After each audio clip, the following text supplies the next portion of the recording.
Berikut adalah hasil akhir dari project yang saya buat, di mana ini merupakan halaman login atau landing page dari aplikasi atau web yang saya buat. Namun sebelum masuk ke halaman utama atau login, di sini saya akan memperlihatkan autentikasi atau fungsi autentikasi, di mana ketika saya masuk ke halaman setelah login, maka akan dikembalikan ke halaman login ini. Di sini saya akan mencoba membuat atau masuk ke halaman sales list, maka akan diarahkan kembali ke halaman login. Oke, di sini saya akan masuk ke halaman utama dengan akun admin dengan password 123. Oke, di sini merupakan halaman utama dari aplikasi atau web yang saya buat. Di sini terdapat beberapa komponen. Yang pertama ada logout, lalu yang kedua ada manajemen user atau daftar dari user, lalu ada laporan dan penginputan, di mana ini merupakan daftar dari barang, lalu ada transaksi atau penjualan, ini merupakan halaman daftar transaksi, lalu di sini ada penambahan stok barang atau pemasokan. Sebenarnya di halaman penjualan dan penambahan stok barang ini tampilannya hampir sama, namun terdapat perbedaan di mana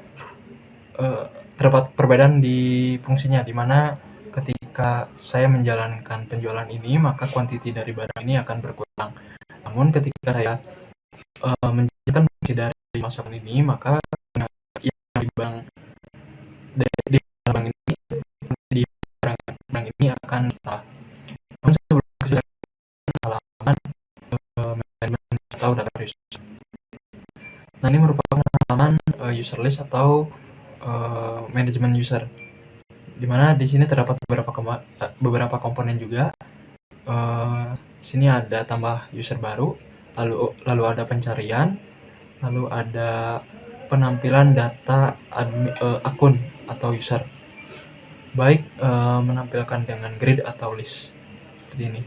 Juga pada setiap user atau pada setiap data terdapat halaman atau tombol untuk diedit atau dihapus. Di sini saya akan mencoba menambahkan contoh. Di sini saya akan menambahkan username admin 2, lalu nama lengkap administrator 2, dan juga password admin 2 seperti ini. Maka ketika berhasil ditambahkan, data yang ditambahkan tadi akan muncul di halaman grid atau list ini. Oke, di sini saya akan mencoba untuk mengedit nama dari administrator 2 ini. Di sini saya akan mencoba mengganti dengan administrator 3. Maka nama dari admin 2 tadi berganti menjadi administrator 3. Lalu di sini saya akan mencoba fungsi dari hapus. Maka data akan hilang dari grid, list, maupun dari database. Seperti itu. Oke, lanjut ke halaman barang atau laporan dan penginputan. Di sini menampilkan beberapa komponen, di mana di sini ada pencarian, lalu ada nama barang, lalu ada tabel dengan kolom atau baris ID barang, nama barang, jenis barang, kuantiti, harga, dan juga aksi. Di mana di sini ID barang tidak tersusun secara berurut. Namun ketika saya menambahkan barang, maka ID ini akan mengisi ID barang yang belum terisi. Misal di sini ada barang BRG 1, BRG 2, BRG 3, dan lancat ke BRG 5. Nah, di sini BRG 4 ini kosong karena saya tadi hapus. Namun ketika saya tambah barang baru, maka ID barang akan otomatis ke BRG 4. Di sini saya akan mencoba menambahkan barang baru. Misal di sini Poco M3 dengan jenis barang smartphone dan harga 2.700.000. Saya coba simpan barang dan barang akan terupdate. tabel barang akan terupdate.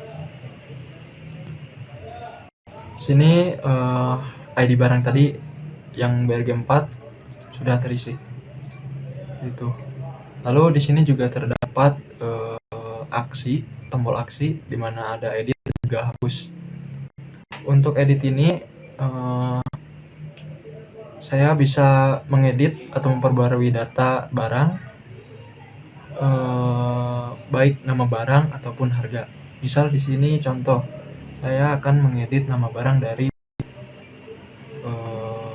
yang barusan ditambahkan, misal Poco M3 menjadi Poco M3 biasa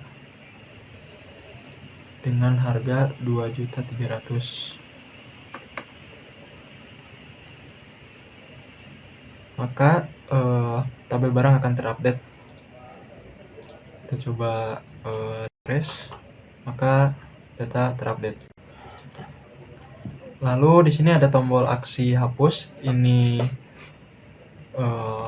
sama persis dengan tombol-tombol hapus sebelumnya, dimana ketika saya hapus maka data pada tabel ini dan juga pada database akan hilang. Misal saya akan menghapus misal Poco M3. Ini hapus, maka BRG 4 tadi juga terhapus. Oke, di sini juga ada tombol show state, di mana show state ini akan menampilkan total dari barang.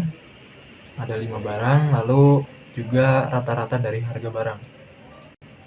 Kita lihat, kita coba, maka menampilkan banyak data dan juga rata-rata dari barang. Oke, selanjutnya kita masuk ke halaman transaksi atau penjualan. Di sini terdapat beberapa komponen atau tampilan. Yang pertama ada menampilkan total dari penjualan atau transaksi, lalu ada hari dan tanggal, lalu ada waktu.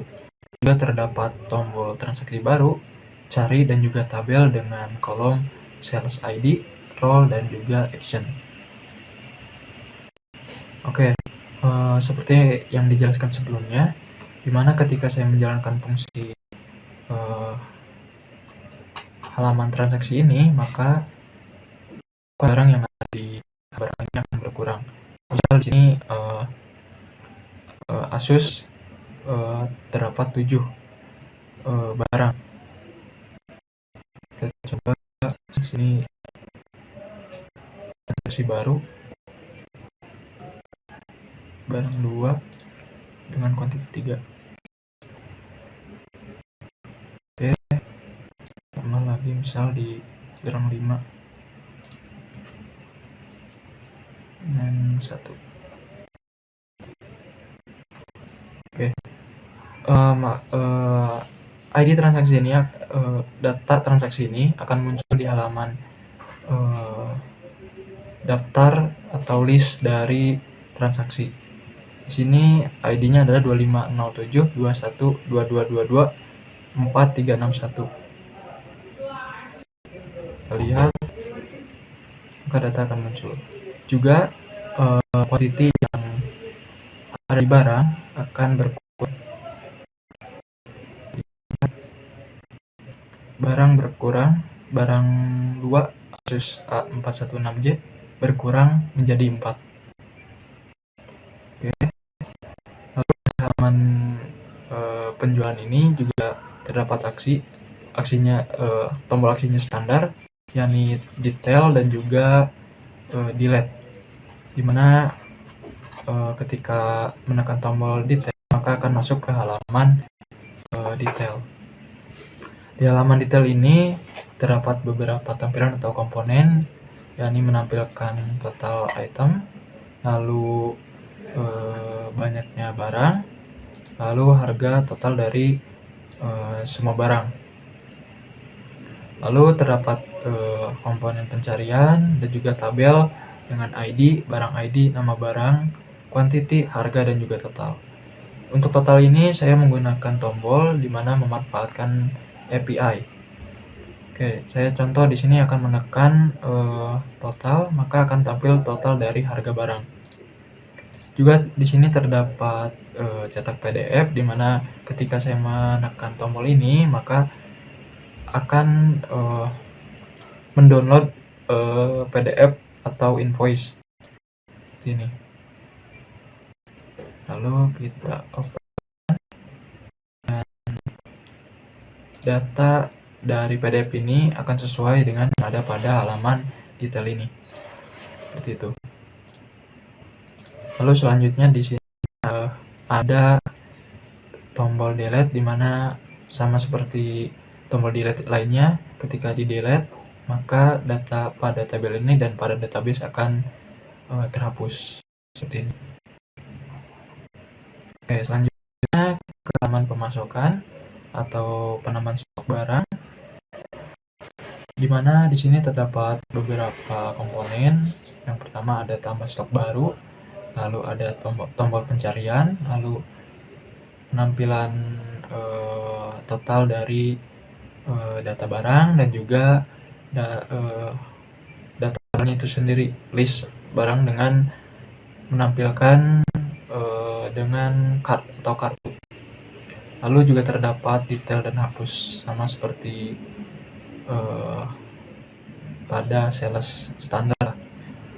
Oke, seperti penjelasan sebelumnya, ketika saya menekan atau menjalankan fungsi dari menambahkan stok, maka kuantitas yang ada pada barang akan bertambah. Misal di sini untuk Xiaomi Poco M7 Pro 5G dengan ID barang 5, quantity 1. Kita akan menambah quantity ini.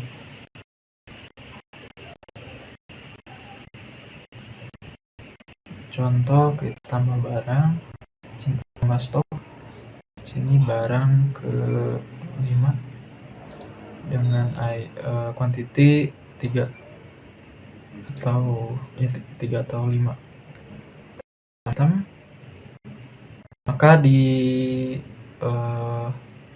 halaman barang kuantitinya akan bertambah 5. Juga untuk ID 250 data dengan ID 250721222841 ini akan muncul di halaman list stok atau stock list atau daftar pemasukan. Ini data berhasil dimasukkan, dan juga di halaman barang juga pada Xiaomi Poco M7 Pro 5G akan bertambah 5. Yang tadinya 1 sekarang menjadi 6. Oke, kembali masuk sini lagi. Lalu untuk detail sama persis dengan sales. Ketika masukkan detail maka akan menampilkan data yang telah dimasukkan, data barang yang telah dimasukkan atau di input tadi. Namun di sini saya tidak memanfaatkan cetak PDF dan juga API untuk melihat total. Seperti itu. Juga terdapat tombol hapus, sama seperti sebelumnya. Ketika saya hapus maka data dan juga data yang ada di sini dan juga di database akan terhapus. Contoh, kita hapus maka akan terhapus. Oke, seperti itu. Lalu untuk fungsi logout ini untuk keluar dari akun yang sedang login. Seperti itu. Terima kasih. Assalamualaikum warahmatullahi wabarakatuh.